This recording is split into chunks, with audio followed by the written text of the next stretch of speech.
సమస్యలు పరిష్కారం అయ్యే వరకు ఈ దీక్ష ఆగదు. విద్యుత్ ఉద్యోగుల జేఏసీ. విద్యుత్ శాఖలో పనిచేసే అవుట్ సోర్సింగ్ కార్మికులను రెగ్యులర్ చేయాలని, కార్మికులకు కనీస వేతనం ఇవ్వాలని కోరుతూ ఆంధ్రప్రదేశ్ రాష్ట్ర విద్యుత్ ఉద్యోగుల జేఏసీ ఆధ్వర్యంలో శుక్రవారం నెల్లూరులోని ఎస్సీ కార్యాలయం ఎదుట నిరాహార దీక్ష చేపట్టారు. ఈ సందర్భంగా జేఏసీ ఆర్గనైజింగ్ సెక్రటరీ వెండి వెంకటేశ్వర్లు మాట్లాడుతూ విద్యుత్ శాఖలో అవుట్ సోర్సింగ్ కార్మికులు 30 సంవత్సరాల నుండి పనిచేస్తున్నా ఇంతవరకు వారిని రెగ్యులర్ చేయలేదని తెలిపారు. సమాన పనికి సమాన వేతనం ఇవ్వాలని, అవుట్ సోర్సింగ్ ఉద్యోగులను రెగ్యులర్ చేయాలని, అవుట్ సోర్సింగ్ కార్మికులకు ఉద్యోగ భద్రత కల్పించాలని డిమాండ్ చేశారు. తమ సమస్యలు పరిష్కారం అయ్యే వరకు ఈ దీక్ష కొనసాగిస్తామని చెప్పారు.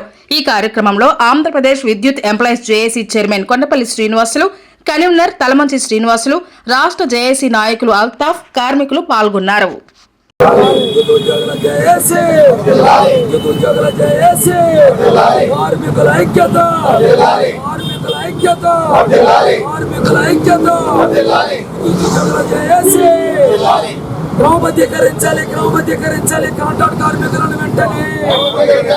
వెండి Venkateswarlu, Nellore circle JAC organising secretary.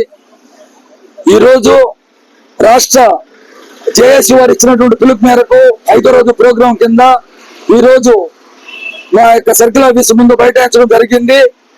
దాదాపు 25-30 సంవత్సరాల నుంచి పరిష్కారం కాకుండా ఉండేటటువంటి సమస్యల పరిష్కారం కోసం మేము ఈరోజు రోడ్డున పడడం జరిగింది. దాదాపు 25-30 సంవత్సరాల నుంచి కాంట్రాక్ట్ అవుట్ సోర్సింగ్ కార్మికులు ఈ యొక్క సంస్థలో జాయిన్ అవడం జరిగింది. కానీ 20 సంవత్సరాలు అయినా కూడా ఇదిగో చేస్తాం అదిగో చేస్తామని ఒక బూచి చూపించి ఆ యొక్క కాంట్రాక్ట్ అవుట్ సోర్సింగ్ కార్మికుల్ని సంస్థలో ఏమాత్రం కూడా విలీనమైనటువంటి చేసే దాంట్లో ఎందుకో అలసత్వం వహిస్తా ఉంది. కాంట్రాక్ట్ అవుట్ సోర్సింగ్ సంబంధించి వీళ్ళకి సమాన పనికి సమాన వేతనం అనేటటువంటిది కూడా ఇవ్వకుండా వీళ్ళని థర్డ్ పార్టీ అనేటటువంటిది ఏర్పాటు చేసి వీళ్ళని అవుట్ సోర్సింగ్ సంబంధించినటువంటి ఎంప్లాయీస్ గానే వీళ్ళ యొక్క విలీనం చేయకుండా ఈ విధంగా ఎందుకు కుంతి ప్రేమ చూపిస్తా ఉంది. రెండోది ఈపీఎఫ్ టు జీపీఎఫ్ 653, 54, 55 జీవోలు దాదాపు గవర్నమెంట్ లో 25 సంవత్సరాల నుంచి అమల్లో ఉండి వాళ్ళకి ఓల్డ్ పెన్షన్ స్కీమ్ ఉన్నా ఎనర్జీ డిపార్ట్మెంట్ మటుకు ఎందుకో 25 సంవత్సరాల నుంచి ఈ యొక్క ఆ జీవోల్ని ఈ యొక్క ఎనర్జీ డిపార్ట్మెంట్ లోకి విలీనం చేయకుండా మాకు పెన్షన్ అనేటటువంటిది మాకు అప్లికేబుల్ చేయడం లేదు. ఈ పెన్షన్ అనేటటువంటిది మాకు లేని దానివల్ల పదవి విరమణ అనంతరం మాకు సమస్య నుంచి క్రెడిట్ కార్డు సౌకర్యం ఉండదు. మెడికల్ రియంబర్స్మెంట్ ఏదైనా చేసుకోవాలనుకున్నా మేము ఏదైనా అప్పో చేసి మేము ఖర్చు పెట్టుకున్న మెడికల్ రియంబర్స్మెంట్ అనేటువంటిది సౌకర్యం కూడా లేదు. ఈ విధంగా 30-33 సంవత్సరాలు సంస్థకు సేవ చేసినటువంటి వ్యక్తి పెన్షన్ లేకుండా ఈ ఓల్డ్ పెన్షన్ స్కీమ్ అనేది మాకు అప్లికేబుల్ కాని వల్ల మేము కాలానుకూలంగా వృద్ధాప్యంలో చనిపోయిన కారుణ్య నియామకం కింద మాకు ఇచ్చేటటువంటి ఫీవర్ ఛార్జెస్ కానీ ఏవి కానీ ఉండదు. పోతే ఈ జేఎల్ఎం గ్రేడ్ 2 సంబంధించేసి మొన్న సచివాలయం పోస్టు ఫిలప్ చేసేటప్పుడు ఫిలప్ చేయడం జరిగింది. కానీ ఆ జేఎల్ఎం గ్రేడ్ 2 అనేటటువంటిది సంస్థలో విలీనం చేయలేదు. అటు వాళ్ళు రెంటికి చెడ్డ రేవల్లాగా ఉండడం జరిగింది. వాళ్ళకి సంబంధించేసేసి డిపార్ట్మెంట్ లో రెగ్యులర్ చేయకుండా ఉన్నారు. కానీ ఈ యొక్క జేఎల్ఎం గ్రేడ్ 2 వాళ్ళకి రిక్రూట్ అయినప్పటి నుంచి దాదాపు 250 మంది కార్మికులు జేఎల్ఎం గ్రేడ్ 2 చనిపోవడం జరిగింది. 300 మంది దాదాపు అంగవైకల్యంతో వాళ్ళు ప్రమాదవశాత్తు గురి అయ్యి ఈ విధంగా ఇబ్బంది పడుతూ ఉన్నారు. పోతే డిపార్ట్మెంట్ లో ఏదైనా క్రానికల్ డిసీజ్ వచ్చి మేము మెడికల్ గా ఏదైనా ట్రీట్మెంట్ చేసుకుంటే వాటికి ఒక కొలబద్ద పెట్టి 100 రూపాయలు ఖర్చు పెట్టుకుంటే 20 రూపాయలు 10 రూపాయలు చెల్లించేటటువంటి ప్రోగ్రాం చేస్తున్నారు. ఇవన్నీ ఈ సమస్యలు అనేటటువంటిది 25 సంవత్సరాల నుంచి ఉన్నాయి. గత్యంతరం లేని పక్షంలో మేము రోడ్డుకు రావాల్సింది వచ్చిందే కానీ అటు మేనేజ్మెంట్ వారిని కానీ ఇటు ప్రభుత్వం వారిని కానీ మేము ఎటువంటి ఇబ్బంది పెట్టాలా, ఇటు కన్జ్యూమర్స్ కానీ చేయాలనే ఆలోచనతో కాదు.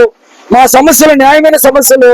ఈ సమస్యలు గౌరవ ముఖ్యమంత్రి వర్యులు శ్రీ నారా చంద్రబాబు నాయుడు గారు, ఉప ముఖ్యమంత్రి వర్యులు మాన్యశ్రీ పవన్ కళ్యాణ్ గారు, ఎనర్జీ మినిస్టర్ శ్రీ గొడ్డుపాటి రవికుమార్ గారు, తర్వాత విద్యాశాఖ ఐటీ శాఖ మార్చులు గౌరవనీయులు మాన్యశ్రీ నారా లోకేష్ గారు మీ దృష్టికి ఈ యొక్క సమస్యలు వచ్చినాయో లేదో కానీ మా న్యాయబద్ధమైన సమస్యలు సార్. దయచేసి మీరు పెద్ద మనసుతోటి మా సమస్యలను పరిష్కారం చేసి మాకు ఈ పాత పెన్షన్ విధానం అమలు చేసి 5,000 కుటుంబాల పదవి విరమణ అనంతరం మేము భరోసాగా బస్సులు అనేటటువంటిది లేకుండా మీ పేరు చెప్పుకొని 5,000 తోటి మేము భోజనం చేస్తాము. రెండోది, కాంట్రాక్ట్ అవుట్ సోర్సింగ్ సంబంధించినటువంటి కార్మికులు 25 సంవత్సరాల నుంచి ఇంకా రెగ్యులర్ అవుద్ది అనేటటువంటి ఆలోచనతోటి వాళ్ళ కుటుంబాలు ఎదురు చూస్తా ఉన్నాయి. పదవి విరమణ అనంతరం 60 సంవత్సరాలు అయిపోతే వాళ్ళని కూడా ఈ యొక్క ఉద్యోగం నుంచి తీసివేయడం జరగద్ది. ఆ రోజు వాళ్ళకి ఎటువంటి భరోసా ఉండదు. కాబట్టి ఇటు కాంట్రాక్ట్ ఉద్యోగులకు సంబంధించి కానీ, పెన్షన్ సంబంధించినటువంటి రెగ్యులర్ ఎంప్లాయీ సంబంధించి కానీ, జేఎల్ఎం గ్రేడ్ సంబంధించి కానీ, తర్వాత మీటర్ రీడర్స్ ఉన్నారు. ఆ మీటర్ రీడర్స్ అనేటటువంటి వాళ్ళు ఎన్నో సంవత్సరాల నుంచి పీస్ వర్క్ కింద వాళ్ళు చేస్తూ ఈ విధంగా వాళ్ళు అవుట్ సోర్సింగ్ అని ఉంటున్నారు. కాబట్టి మీటర్స్ రీడర్స్ కూడా వాళ్ళకి న్యాయం చేర్చి వాళ్ళకు కూడా థర్డ్ పార్టీ వ్యవహారం కింద కాకుండా వాళ్ళకు కూడా ఈక్వల్ వర్క్ ఈక్వల్ పే, వాళ్ళకు కూడా డైరెక్ట్ పేమెంట్ అనేటటువంటిది చెల్లించాలి. రేపు కూడా ఇదే విధంగా ఈ యొక్క బయట ప్రోగ్రాం ఉంటుంది. ఎల్లుండి ఈ యొక్క స్టేట్ మొత్తం మీద పీస్ ర్యాలీ అనేది మా అజెండాలో ఉంది.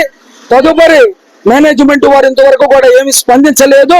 మేనేజ్మెంట్ వారి స్పందన మా స్టేట్ జేఏసీ వారు తీసుకునేటటువంటి నిర్ణయాల మీద ఫర్దర్ మా యొక్క కార్యాచరణ ఉంటుందని మేము ఈ యొక్క సభ మూలకంగా ఈరోజు జరిగేటటువంటి మా యొక్క సత్యాగ్రహాలు వాళ్ళ యొక్క సమక్షంలో ఈ మీడియా సోదరులకి అందరికీ మీ ధన్యవాదాలు తెలుపుకుంటూ, ఈ అవకాశం ఇచ్చినందుకు ధన్యవాదాలు తెలుపుకుంటూ ముగిస్తున్నాను.